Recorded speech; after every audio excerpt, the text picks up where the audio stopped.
Good evening, everyone. Good evening. How are you doing? Good. It looks like we might now have a case of senioritis with our parents, too.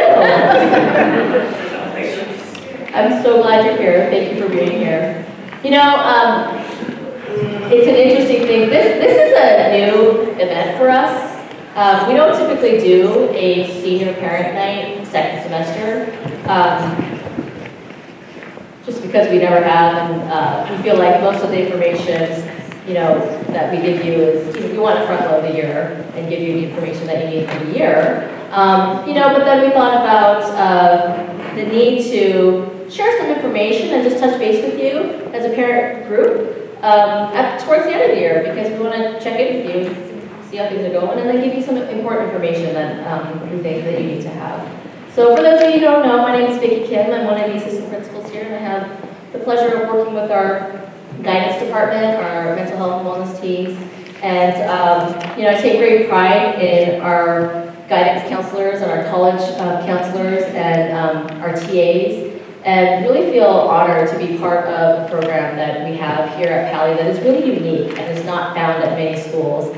And so, the existence of the program really is possible through our PI funding, through the support of our PTSA, and even these nights are possible by those two really important organizations. So I don't want to forget to thank them, because we are always forever thankful to those particular groups and to those groups in particular.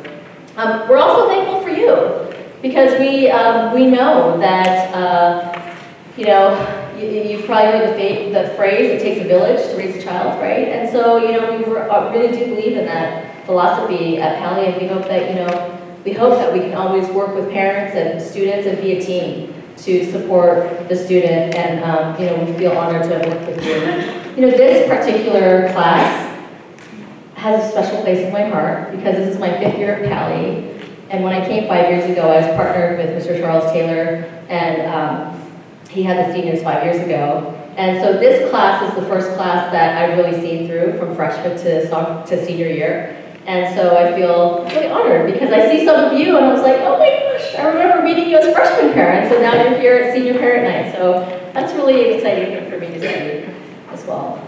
So tonight we have several people here. So we thought that it being this the first time that we're having this night, we thought, what information do we want our senior parents to know? And so we have key people here to share some information. We have Elizabeth Spector here from the Wellness Center. We have our college and career counselor, Sonia Trinabori and Crystal Laguna here. We have our senior guidance counselor, Charles Taylor, and our student activities director, Matt Hall here. And so they're all going to take some time to share some information with you. And what we'll look at is, transition, what it's like psychologically for your students and you to be at this phase in their high school career. End of the year activities, housekeeping things, and then, post-Paly information that we'd like you to know. Before I pass off the mic, I want to play something for you. Because from now until the end of the school year for your kids, we have 26 days of instruction left, which means that for any given class, it's really only about 15 class periods left. So, many of your kids already know where they're going next year, and many of them don't want to be here anymore. Maybe to hang out with friends, but they don't really see the need to keep going to class or whatnot. It's what we call senioritis. And so, we're experiencing that together. And so if you're hearing this from your kids, I'm going to class, you ask them to hang in there, and I'm going to give you some encouragement right now, because this is what you're looking forward to.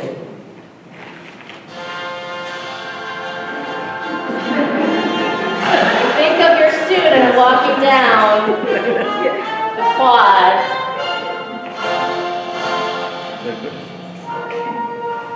Okay, keep the song in your mind, right? You're going to hear this very soon. You're going to be surrounded with friends and family, right? It's an important time. And still, after, this is my 7th year in a high school. And, I'm sorry, 17th year. Did I say 7? Yeah. I wish I really could track the days. Anyway, 17th year, you know, as a high school teacher and administrator. And I've been to every single high school graduation in the school that I've worked at. And it still gives me shivers whenever I hear, you know, goosebumps whenever I hear this song, because it's a proud moment for all. So you hang in there as much as we want your kids to hang in there, and we'll all get there together, and I will see you at graduation. But here's Elizabeth Spector for you.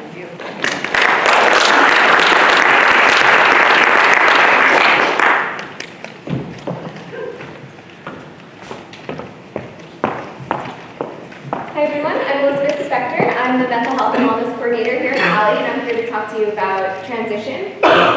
So nearing the end of one's high school career can bring up a number of emotions, both for your student and for yourself. High school seniors have known what was expected of them for the last 18 or so years of their lives, and they're now about to embark on a new journey. They're about to say goodbye to the structure, to the roles, to the norms that they've gotten used to, and go out into the unknown. So this could bring up a number of emotions. Your student might feel happy, they may feel sad, excited, overwhelmed, accomplished, the list goes on and on. It's really important for you to normalize and validate these emotions. What they're experiencing is real, and it's also very normal. You might find yourself learning to navigate your relationship with your child in a new way as you transition from primary caretaker and protector to an adult relationship with your child. There will be ups and downs, that's to be expected, but I want to encourage you to be patient and trust the process. So students who are going directly to college may face a unique set of challenges. Stress is on the rise. Colleges and universities, counseling and mental health centers have seen an uptick of students who are coming in for counseling services. Some of the challenges that junior college students are facing are balancing work and play, navigating social groups and social norms, and also knowing when to ask for help and how to ask for help and who to go to when you need help. So what can students do to make this transition a little bit easier? Go in with an open mind, be open to exploring new interests and experiences, learn how to prioritize, that's a big one. Be patient and practice kindness and self-compassion. Form connections with professors. I think that's something that I can't speak highly enough about, is forming adult connections. Evaluate the fit of the school, so as the year progresses, evaluate if this is the right place to be, and then ask for help. And I can't stress that one enough either. Impact on parents. It's a significant step toward adulthood. It might bring up feelings of loss for you, but it can also bring up feelings of excitement and enthusiasm. So it's a time to really look within yourself, find your interests, reevaluate your role as a parent and as a partner, and really be patient with yourself too.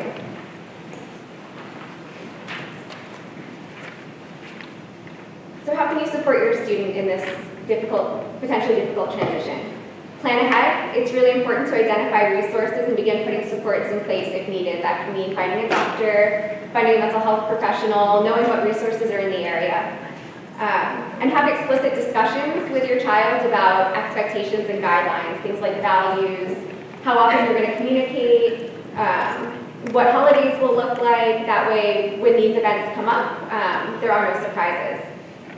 Provide guidance, but try to avoid pressuring your child into making decisions or choosing a certain career path. Allow your child to make independent decisions, even if that means making some mistakes. And then encourage them to practice thinking for themselves and taking responsibility for their actions. And that's something that you can start now. So we know that college is not the right path for every student. And I want to provide some tips for students who are entering the workforce or maybe questioning next steps, wanting to take a gap year, not really sure what they're going to do after high school. It's important to reinforce that they don't need to know they don't need to have their entire life planned out. So their goals and desires may change over time, and that's totally normal. We want to encourage our students to take steps to get to know themselves better, keep an open mind, explore their options, so don't limit them. Trust in their ability to make decisions, and then learn to be okay with making mistakes. And then tips for you parents of students who maybe don't know what they're going to do next, or who may be entering the workforce or taking a gap year. Similarly to a couple slides ago, offer guidance, not pressure. Avoid comparisons, that's a big one. Provide a safe, non-judgmental space for your student to really process, talk about their concerns, challenges, what they're feeling, what they're experiencing. And then overall, just remember that everyone's path is different. And so with that, I want to introduce Mr. Matt Hall.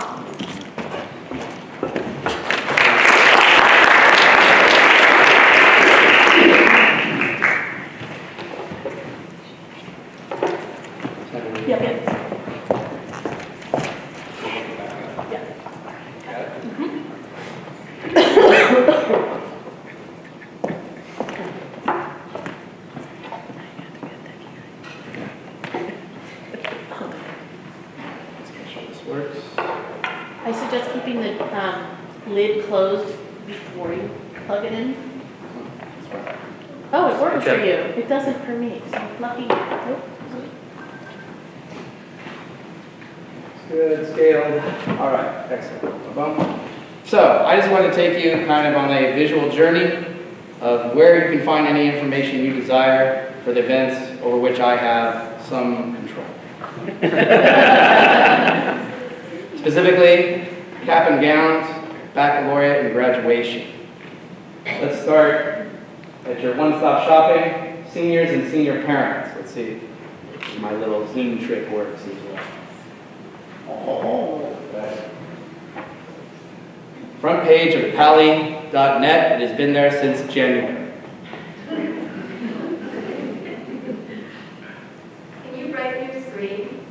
Can I brighten it? Let's see. Let's see if it. I'm at max brightness at this point. It's the projector and the ambient lighting in here. We can turn. Sorry. Lights. Kill the lights. Stage right, stage left. Or go down to like an 8. That's good. Much better. I don't need to be in the light, as long as you guys can see this. There you go. How's that? Go back. Any better? So good. It also may not show up on the video. Yeah. We've just lost the video feed, but that's okay. Life is a compromise. So, when you click on that link, that first link that says seniors, senior parents, look here, you will then see this. The clearinghouse, the digital link in Spanish, the digital link in Chinese, and then click on the link below for all information about these items, which will then lead you to this public Google document. I see people are the anonymous baboon, the anonymous anonymous, what is that, Lori? So, and then once again, the very top link, the first link is for Chinese. This exact document is reproduced in its entirety in Chinese and in Spanish. You continue reading. It's updated in real time. For example, I updated cap and gown information on March 28th. I actually talked to him again just yesterday. He was on campus, and so I need to go back and put that at 4/16, 4/17. He gave me some more information. But basically, cap and gown information, the link to the website, this is the master link. Because if I give you jostens.com, then you have to search for the high school, and then Jostens as a corporation is going to try and sell you stuff. I tried to get the link that will lead you to just the basic cap and gown package. If that doesn't work, there's a YouTube video, which is right here, a screencast of me actually clicking through the website to show you precisely where you can find the cap and gown of your hearts and dreams desire. So that's there for you. As we go down, it goes essentially in chronological order. And you can see the various prices and so forth of caps and gowns. If anybody's to tell you, hey, deadline's passed, that information is erroneous. No deadline has passed. You can still get the cap and gown for the price you want. Furthermore, you can get a cap and gown for free from me. And all you need to do is tell your student to come see me in mid-May. And I'll make that happen. Now that cap then cannot be decorated, so we need it back. So if you just want to buy a cap, there's a way to do that too, and it's listed here. Essentially, when Jostens comes on May 21st at lunch, deliver all pre-ordered items to students who purchase them. They have extras, and they will sell them for cash that day. You want to buy a tassel for about $7, $8? You can buy a tassel that day. You want to buy a cap alone for, I believe it's 15? Yeah, sorry, 10 for the tassel and 15. You just bring cash. May 21st, that date is listed right here in red. So you haven't missed anything, and there's no problem. Now, as we go down, Baccalaureate. That will be at the Flint Center during Memorial Day weekend, Sunday, May 27th. We have a great guest speaker. We are just now starting to put out information about how seniors may try out to be part of the Baccalaureate or graduation performance slate. That will happen with the students. I'll send it to school. I'll put it in Schoology as an event calendar item, so it's there in every person's feed every day until the deadline for tryouts and applications and so forth. We basically try out everybody in one fell swoop. I think Mr. Bloom was one of our guest judges last year, a panel of like 10 staff, 9 staff, and we just look at all the acts and say, that would be a good act for Baccalaureate indoors at the Flint Center. That would be a great act for outdoors at graduation in the wind. You see what I'm saying? You're probably not going to get picked to perform at graduation with a big modern dance number. The stage just won't handle it. But we might pick it for Baccalaureate, because that Flint Center is beautiful and the stage is outstanding. So if you think your student might be interested in trying out to perform at Baccalaureate or graduation, or to give a speech at graduation, just tell them to keep an eye on Schoology. You can keep an eye on this document and add that information as it comes available. If you're worried about Baccalaureate tickets, here's your link right here. I'll see if I adjust my zoom again. You click on that link. The deadline is 1 week from today to click on that link. After April 26th, that link will be dead. You will no longer be able to register your ticket request. Tickets are free, mind you, but we need to know how many tickets you want or need.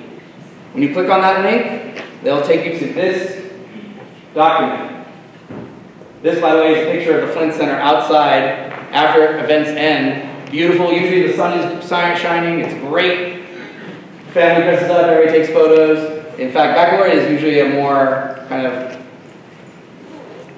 I don't know, serious is not the wrong, formal event. More people are dressed up for that, because graduation, it's like after the afternoon, they're getting ready to go to senior grad night, and they just dress up and go, and you don't even get a picture. This is your chance to bring grandma from Kansas. Bring her to this. As you scroll down, all the information is there about deadlines, parking at the Flint Center. They've revamped their parking garage. Last year it was being revamped for seismic updates, so we didn't use it. Now it's fixed. That's great because it's right next to the Flint Center, so the parking is much closer. They collect a $10 fee from everybody. That money doesn't go to us. That's the Flint Center. But I have staffed 2 of their Flint Center employees. Will be there right at the front, collecting your $10 as you pull in. And that way you don't have to go to the machine and get the ticket, and put it back on the dash, and then lose time. You can just give them $10 and you're in. Once again, as it says right here, all ticket requests must be made by Thursday, April 26th. Final ticket allotment totals for each family, including extra ticket requests, will be posted on Paly.net and in Schoology and to the students by Wednesday, May 2nd. Once all tickets have been allocated, the tickets will be distributed to graduating seniors on campus during lunch and during advisory period between the dates of May 7th and May 18th. You'll be giving them to your students. If for whatever reason your student does not pick up their tickets in an envelope, that's fine. They'll be at will call that day. By the way, here's the actual form. What is your senior student's last name? What is your senior student's first name? What is your contact email? How many tickets would you like to request? Maximum of 4. Do any members of your party require handicap seating? Yes or no? It's a drop-down menu. And then how many extra tickets do you require, if any, on top of the 4? So for example, if you asked for 4 but you need 6, you would type in 2 into that field for a grand total of 6. Make sure you press submit. Right there. I'm just saying. Because if you do, some magic happens. I coded it such that it will send you a confirmation letter with our speaker at Baccalaureate, Miguel Fittorio, Pretoria, a graduate of Paly, and now the director of Dreamcatchers, a great program in our area. He's going to be speaking that day. It's going to be amazing. It gives you all the information. It gives you the information about him, a Google map to how to get to Flint Center, and it confirms everything that you entered. It will say, your student, John Smith, and you requested 8 total tickets. It confirms all that data for you. So you'll get an email with an attached PDF that guarantees that's your proof that I actually did it. If you don't have that email, you didn't do it.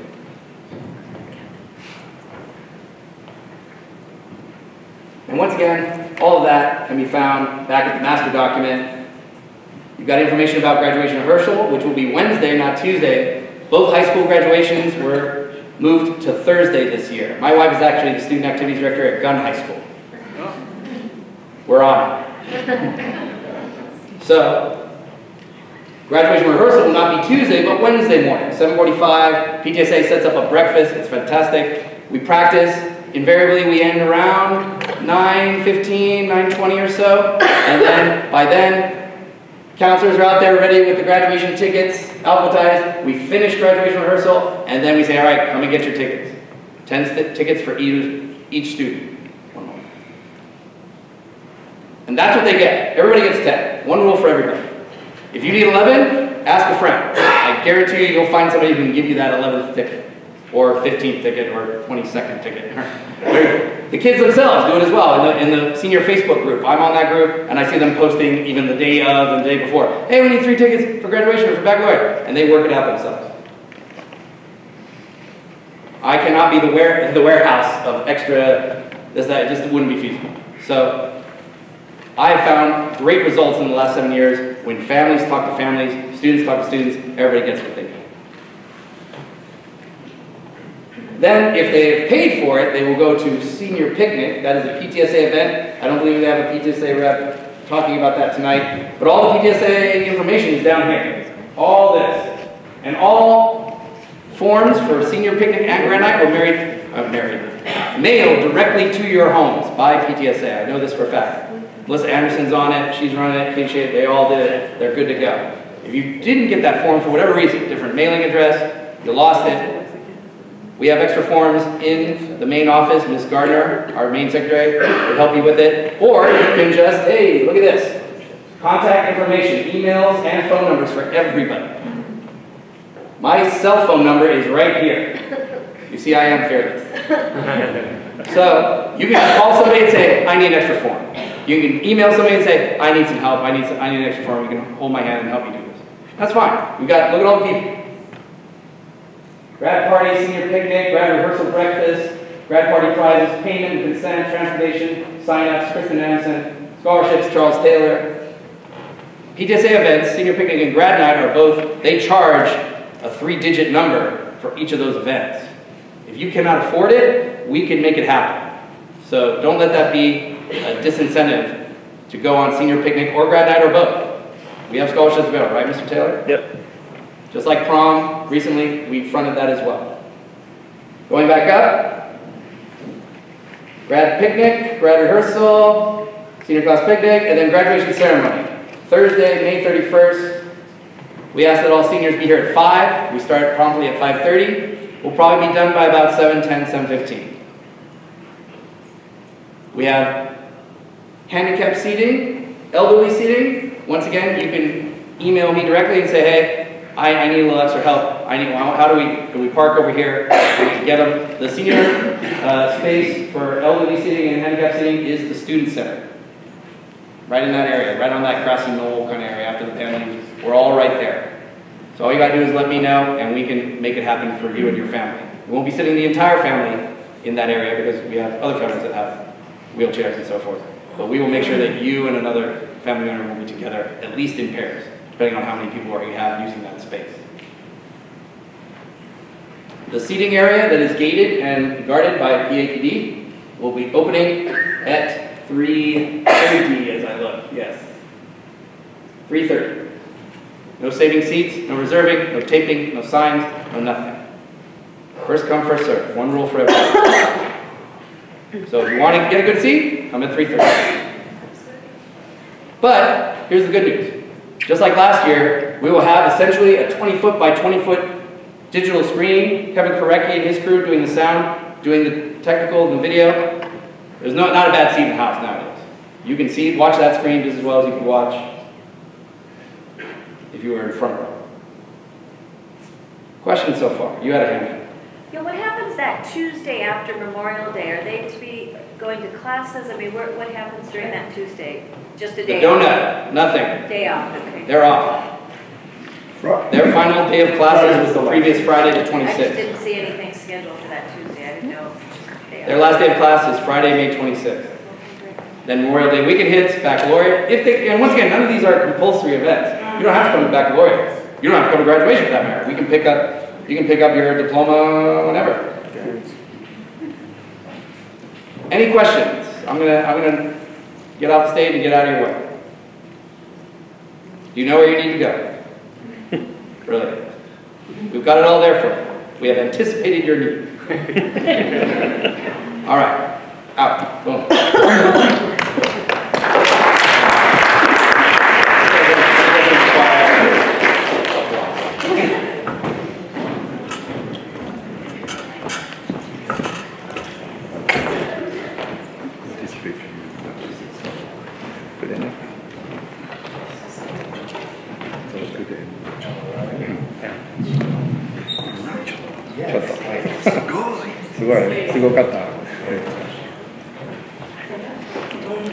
What? What about it? Hello, everybody. Can you hear me? Still loud enough? Okay. So I do need lights, not because I want to be center stage, but I am using my sight to get over. So certain lighting, it's hard to read. Welcome, everybody. Glad to see a lot of faces. Do you have a question, or you told me to speak louder? No, no question. Just want to make sure that all of the slides and everything that's presented here tonight will be on Paly.net or put somewhere so that parents who couldn't make it this evening. Yep. Definitely, yes. That's the ongoing process. You know when it'll be available? Yeah, I forgot to say that. Tomorrow morning. So the presentation itself will be available tomorrow morning. The recording, it takes some time to edit and upload to YouTube and all that stuff. So there's usually a week turnaround time, but we try to get it up as soon as we can. Great, thank you. You're welcome. Perfect. Sorry, I forgot to say that earlier. No, it's all good. Yeah, here you go. Alright, so I'm going to talk about some housekeeping items as we wind this down. First thing is transcripts. We already have seniors coming in asking how that process works. They are getting information about that in advisory. So you guys know how transcripts will be requested through Parchment. So you go in, request it, send it to the school of choice. If students have trouble or they're not sure how that works, they can definitely, while we're in school, come in and speak with myself and Ms. Dagelman. There's a way to view the transcript before you send it, but that will be the process. If it's going to be after we end school, so Paly's closed month of July, so if you need help with the transcript during that time, you want to go to the district office. So we really want to handle that as soon as you guys can. Again, if you've talked to your student about that already, a lot of them already have plans and they have an idea what they're going to do. We just want to check in with them and make sure they do that in a timely manner. One thing to be aware, failure to order transcripts on time for a school's deadline when they're requested could affect their admission status. So with all the qualified applications and people coming in, unfortunately schools sometimes look for a way to move people off acceptance lists. So you just want to make sure that you are, again, in a timely manner and get them the information they need as soon as possible. Outstanding textbooks. So with that, basically the way graduation works, when the students come and they do the ceremony, they get the diploma folded, there's no diploma in that. They come to us after, we'll be over in the quad and we give them their diploma. Students who have outstanding textbook bills or any kind of bills like that, they actually don't get the diploma, they get the bill. So they have to take care of that ahead of time. So unfortunately, sometimes that's a surprise to some parents. I would have your students check in if they've ever misplaced a textbook or didn't return something. They want to handle that ahead of time. So just have that conversation. A lot of times they're like, literally sometimes it's a book from freshman year or sophomore year, that kind of thing. So they want to make sure they check in with our auditor, correct? And where do you get the information from at that point? Go ahead, ma'am. Question about the final transcript. Those senior students go through finals because the finals week is a week after Memorial Day weekend. So, They don't do final testing and then their transcript will be available before the holiday. Repeat the good question. question, sorry, I didn't go over that. Senior finals are taken the week before Yeah. other The finals. final So transcript. they still take finals. They take it earlier then. So the week you're talking about, the seniors actually conclude the week before.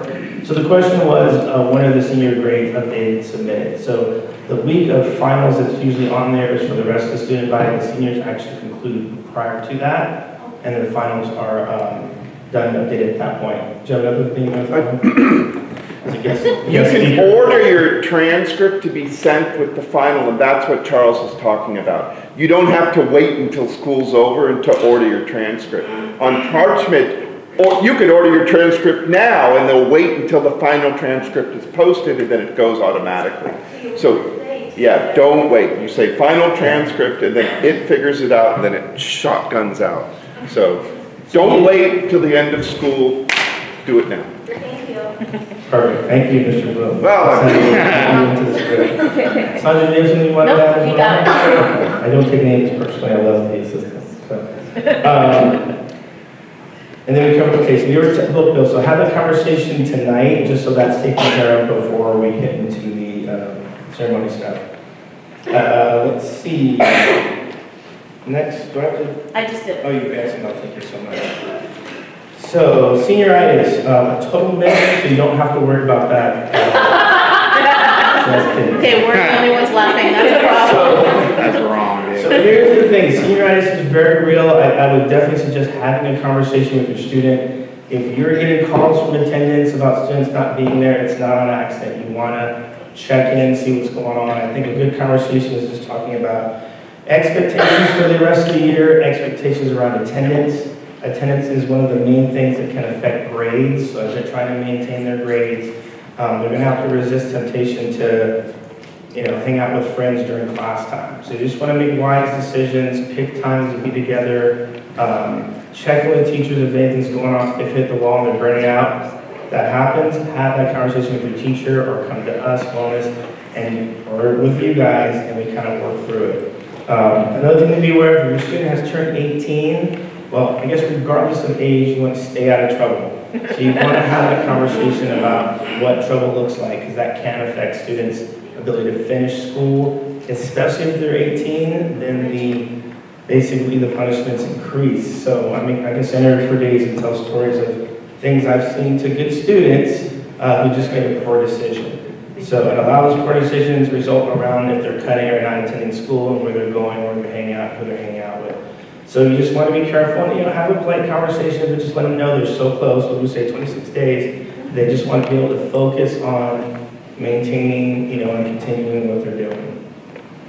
Males turning 18 must register for the draft. So just be aware of that. Failure to do so could affect financial aid since that goes to the federal government. End of the year surveys. So students will take surveys and we'll have parent surveys. That information is very important to us as we evaluate our program, things we do, how we connect and service the parents. A lot of the changes that we've made since I've been here in guidance through Ms. Diorio really was her idea for us to interface with you guys more. So coming to parent network meetings, having a second things like this, that was all based on the feedback that her and Ms. Kim received. How do we get more involved with parents? So that stuff is very important to us. So definitely encourage your students to participate and then use parents as well. It's your time to kind of give us some feedback on things that we can improve or just ideas you have that might help service the community. Non-fiance accounts, so those are actually not terminated when they graduate. They'll still have access to those after they leave Paly, so just for you guys to know that. The students do lose access to their PAUSD accounts, I believe a week after graduation.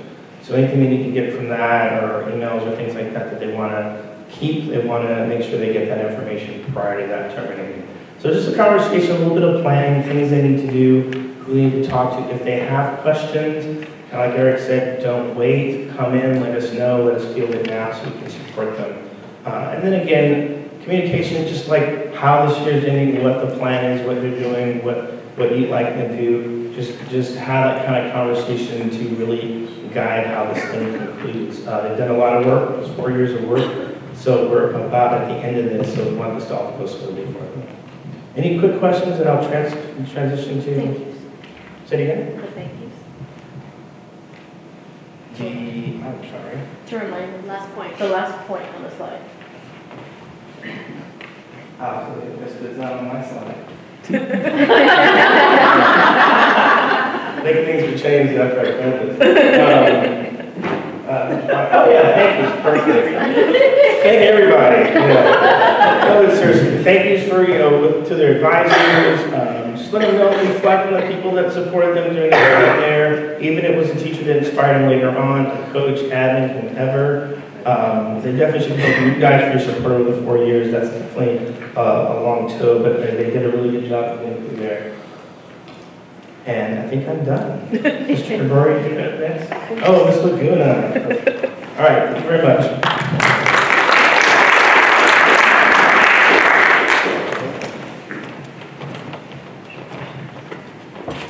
Hi, everyone. No. So I'm here to talk, to kind of give some guidance also for our students who are going to our 2-year colleges.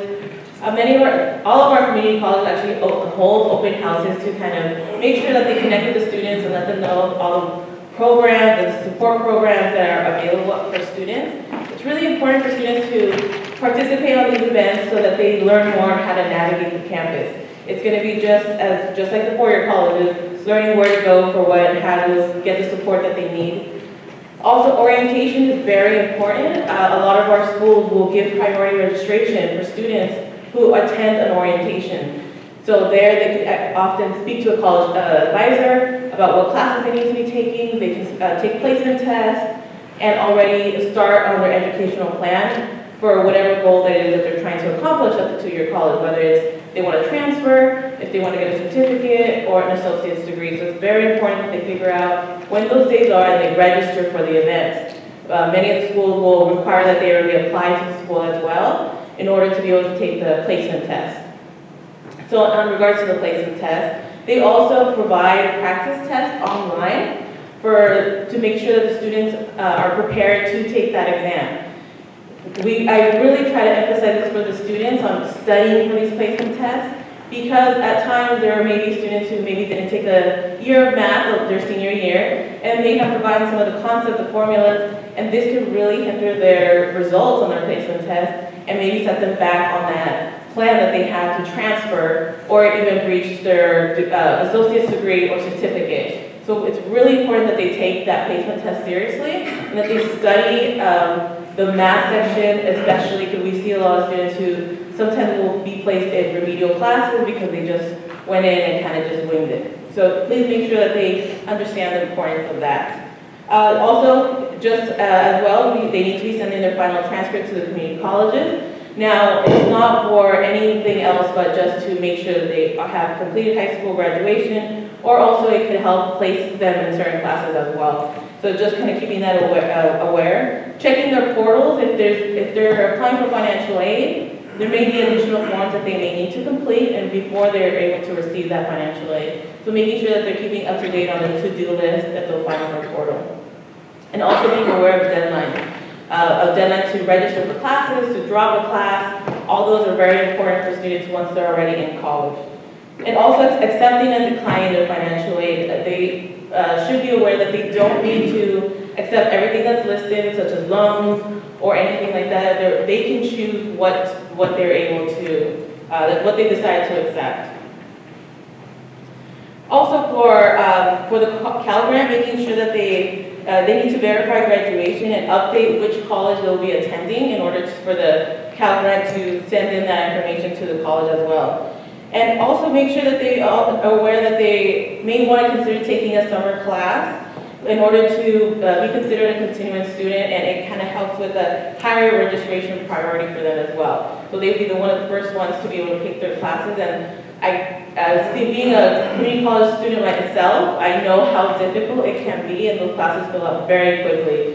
So as soon as they get that appointment, to be on the computer exactly at that time, no minute later in choosing their classes, and hopefully they would have already met with the college advisor to make sure that they're taking the appropriate classes as well. And next we have Sonia from the morning.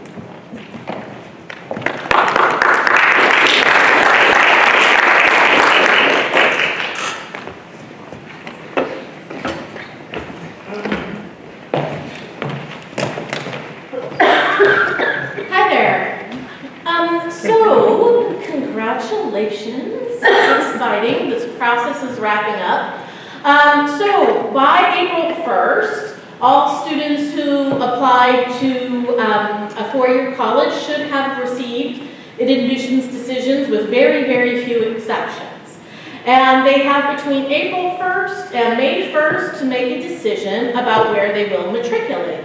I know that many families use spring break to visit some colleges and talking to Paly grads, getting their perspective, and really taking the time for students to reflect on the places where they've been admitted and which might be the best fit for them academically, socially, and, well, financially, too. And so May 1st is coming up. That's the official date. And they need to accept admission typically involves a couple of steps. It's often done online.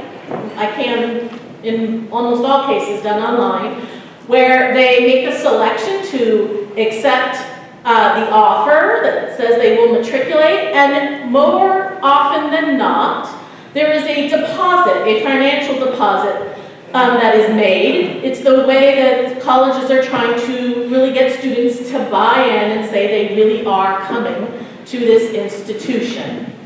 And, you know, your students can only attend one college at a time. And so there's no double depositing. My point is a decision must be made by May 1st. To double deposit is totally unethical. It is taking a spot from someone on the wait list.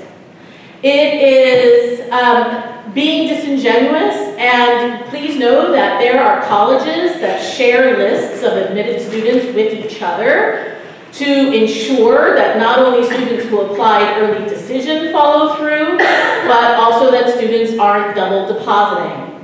And Paly will help enforce this with our college partners by only releasing one final transcript. So students need to make a decision by May 1st. If your student, after May 1st, receives an offer from the wait list, they will go back to that first college. If they choose to go to the school they've been admitted off the wait list, they will go back to the first school, indicate that they have gotten off a wait list, that they will no longer matriculate, and then accept the other offer. They will likely lose the deposit made by May 1st and be required to make another deposit at the school they've gotten off the wait list from. How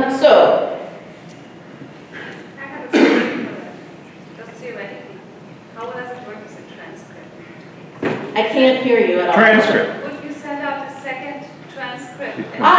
So students who are on the wait list, the only way that Paly will send out another transcript is if they provide evidence that they are on the wait list. So the registrar will look at the orders. If there are multiple orders for a final transcript from the same student, if that student doesn't provide evidence to the registrar, we're not going to release any transcripts because you can only send one final transcript. I will send an email to students and parents once we get a little bit closer, but basically that usually just is like printing the screen, printing the portal, photocopying something, and turning it into the registrar with with the name and address of the college. But that's the only exception. Question?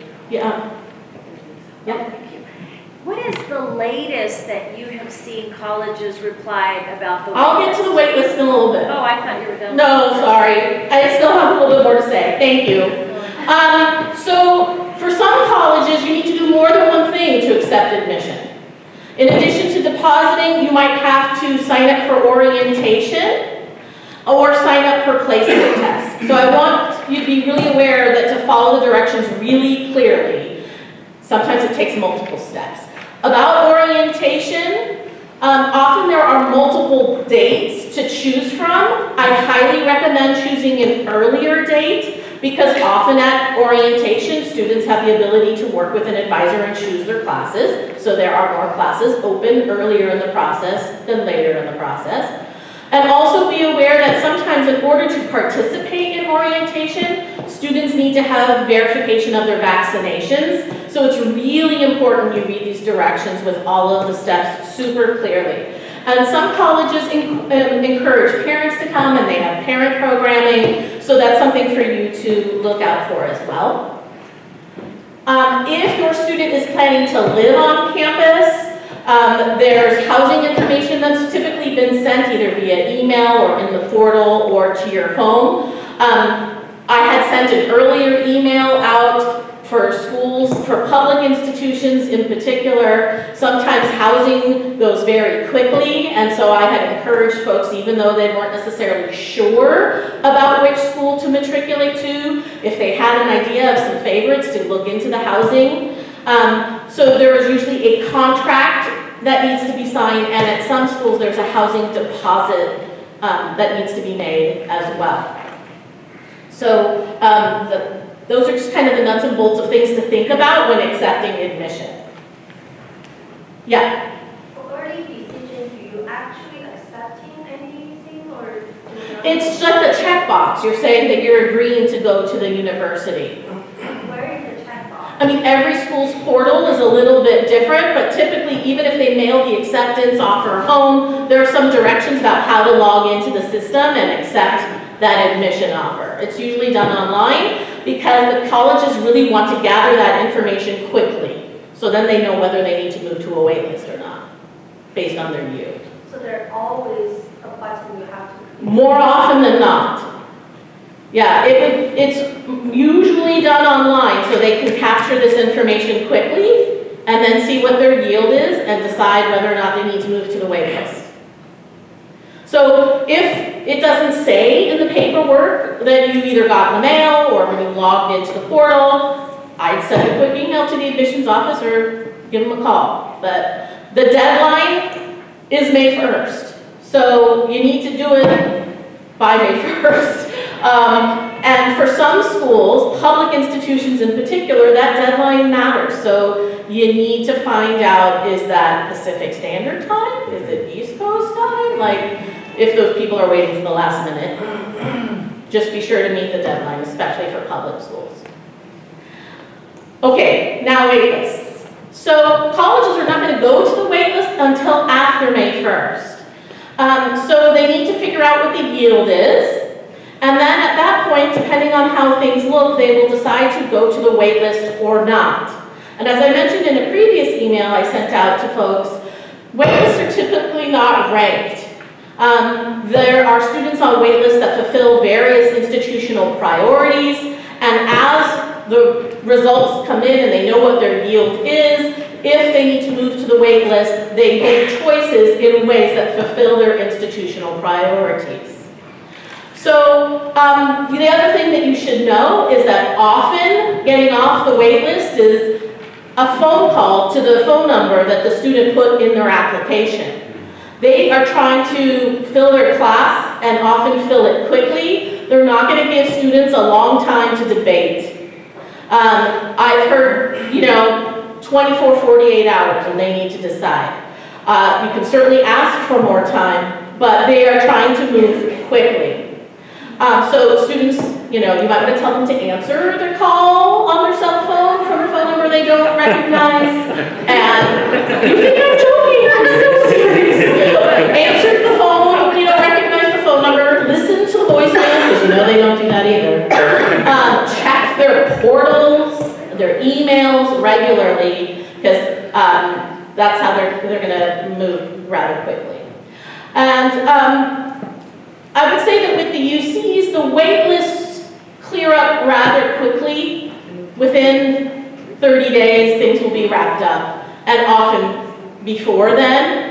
But sometimes at private schools, it can go on even longer. It's almost like a shell game, because as people are accepting and people who are then getting off the wait list are withdrawing, things are constantly moving in flux.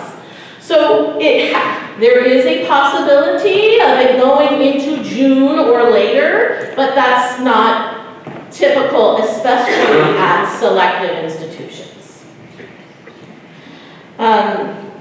So that's the wait list. As I mentioned in my previous email, some students are trying to make choices, and a lot of them over the course of the year through this process of applying, they're now reflecting on who they are and what they want, and sometimes their priorities have changed.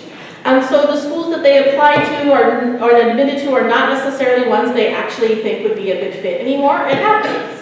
So as I mentioned in my last email, after May 1st, in addition to this movement off of wait lists, a list gets published by our professional organization, NACAC, the National Association of College Admission Counseling. It's called the Space Available List. And essentially, it's a list of colleges who didn't hit their yield, who still have space open. And when it's up and live, I will send a link out to families.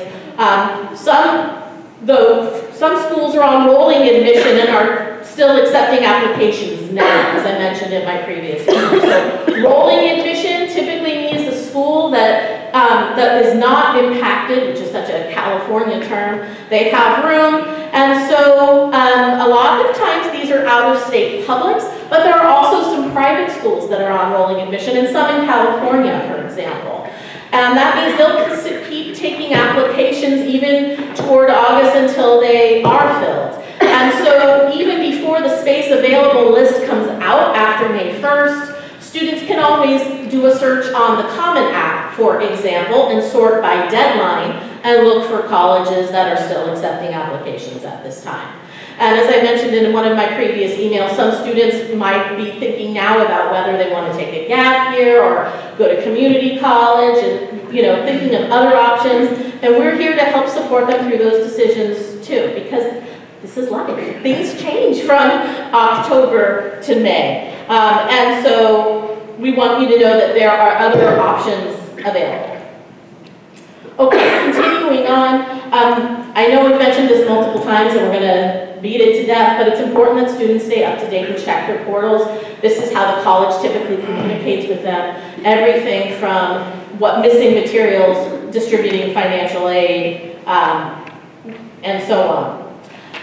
In addition to accepting an offer of admission, if your student has applied for aid, or sometimes when they receive a merit scholarship, they actually need to go in and accept it. I was just logged on with a student this afternoon who had a really nice merit scholarship, but she has to go in and accept that offer or not. So again, it's really important to read the directions, whether that's merit money or need-based aid. And as Crystal mentioned, often in a financial aid package, a need-based package, they might package student loans and parent loans. You can accept any part of the package or not. On the topic of financial aid, I think I mentioned in my last email that, the FAFSA was based on 2016 tax data, and 2017 might look very different.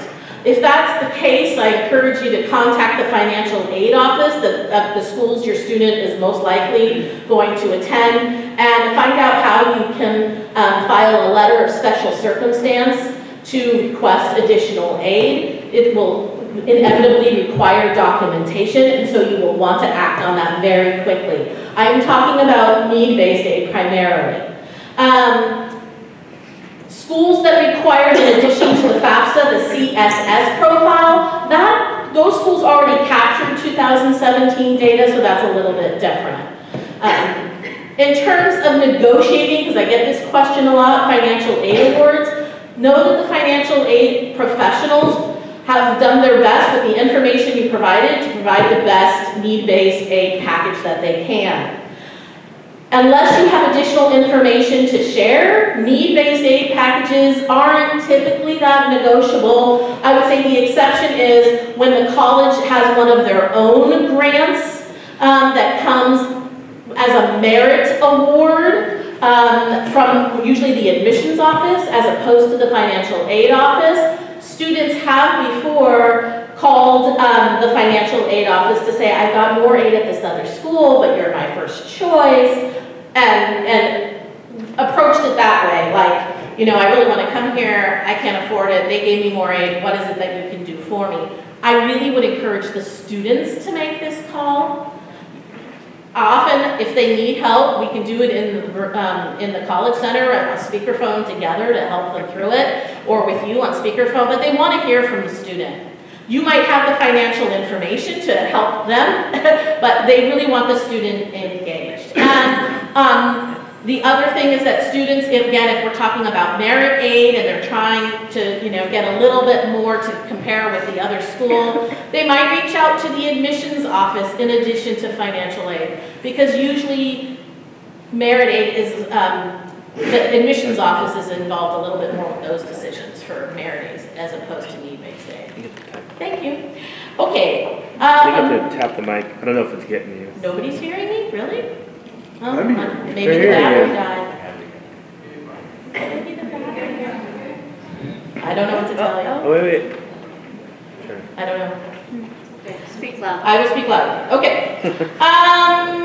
So we've covered financial aid, as Crystal mentioned, specifically for the Cal Grant for students who were granted a Cal Grant and are going to matriculate to a California college. They need to log into Web Grants, verify that they are their graduation date and where they're going to matriculate.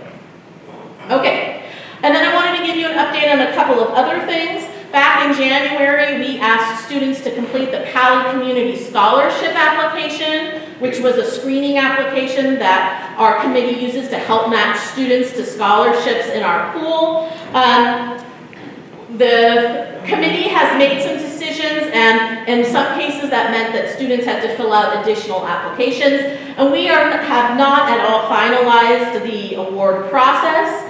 We hope to have it finalized by May 1st. And for students who will be recognized at Senior Awards Night, we're hoping to put invitations in the mail, U.S. mail, by May 4th. So if the week thereafter, look for that in the mail. If your student does not receive an invitation, that means they were most likely not selected. Indeed, there is on the invitation a request for students to RSVP.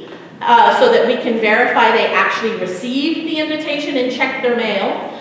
So if we do not hear from invited students within a week, we will start to email and phone home to make sure folks are aware that the invitation was sent out. And then Charles mentioned a couple of surveys. For students, the graduation survey, they have a couple of surveys to take. They take the graduation survey in advisory. This is how they inform Paly about their application results. They turned in a cover sheet at the beginning of the process where they applied. We logged those in Naviance, and now at the end of the process, we're asking them to take this graduation survey and tell us the results of their applications and which college they've decided to matriculate to. It is the student-reported data that updates the scattergrams in Naviance. And so this is how we obtain data. For the most part, students are very honest and truthful, and because they realize that that information helped them when they were in the college process.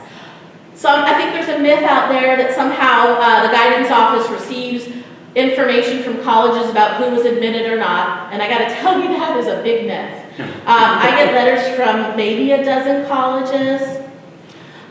So this is how I find out, unless your student has taken the time to tell us their admission results, this is how I find out where they've admitted and look for trends and so on as well. So this is important information for us to help us with future classes. And then finally, AP test scores. Once your student decides where to matriculate to, if they're taking an AP test this year, usually those results come out in July. And at that time is when we encourage students to place an order with the college board to send those official test scores to the one school that they're matriculating to. In the application process, AP tests are never required, so official scores were never required. But if they're hoping to use those scores to potentially earn some college credit or waive some general education requirements, the college at that time is going to need official test scores, and those are ordered directly from the college board. Okay. This last slide here about celebrating, whoops, there we go. Your students have worked really hard. Not only in school, but in thinking about their life ahead and what's to come.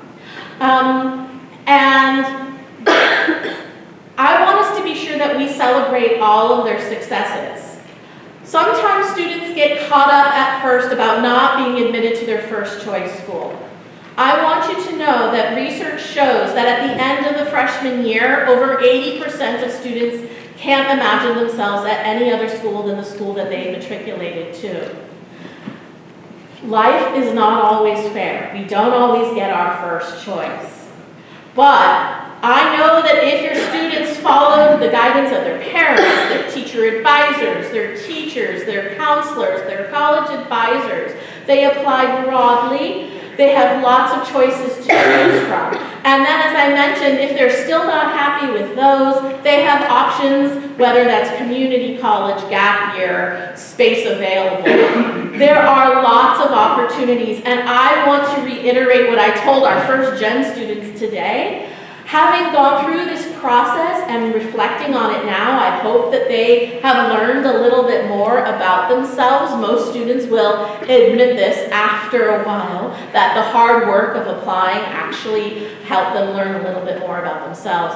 I want them to be proud of these many, many accomplishments, and for us to celebrate whatever their path is in the future. I can tell you that we are proud, very proud of all of them, and wish them all the best.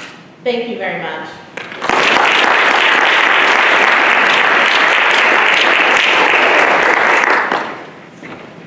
And I think we have a little bit of time for questions. Yes, back there. I just wonder, I'm one of the co-coordinators for the Senior Class Parent Network. Can I just announce very quickly a couple things this Parent Network is doing at the end of the year? Sure. Can everybody hear me? Yeah. Probably most of you know me. I'm Julia Bosak, Julie Thompson, and I are co-coordinators for the Senior Class Parent Network. 3 things that we're doing at the end of the year. 1, April 27th is going to be our last meeting. It will not be here. It will be in room 404. Look out for emails. I believe one has already gone out about that meeting. We'll be discussing, elaborating on some of the things that Elizabeth Spector talked about. We're having a panel of parents and a private psychologist come and talk about the change in our relationship as parents with our students who are now really young adults. How do we manage that? We're talking about what to look out for. We're talking about those in depth. April 27th, 8:15 to 10 a.m., room 404. Also, we all want to celebrate our kids' successes, whatever they're doing next year. So Friday, May 4th, 6:30 to 8:30. Again, you'll see emails on Up to Us. Partay for the parents. And Antonio's Nut House has been able to reserve us a space. We hope you'll all be able to come. So look out for the emails about that as well. And last but not least, Charles Taylor was mentioning earlier, make sure the kids stay well behaved now that they've turned 18. We had a meeting earlier in the year in November. We had a local police officer and also psychologists come in and talk exactly about what happens when your kids turn 18 in legal terms. If you weren't able to come to that meeting, look up to Us. Our November meeting, I believe it was November, there was one titled, What Happens When Your Kid Turns 18. There are some documents there and some handouts that you can look and see exactly from a legal point of view what you need to look out for with 18-year-olds because it changes drastically That's up to us in the file sharing for the class of 2018. Hope to see you all on April 27th and May 4th at the party. Thanks very much. Thank you.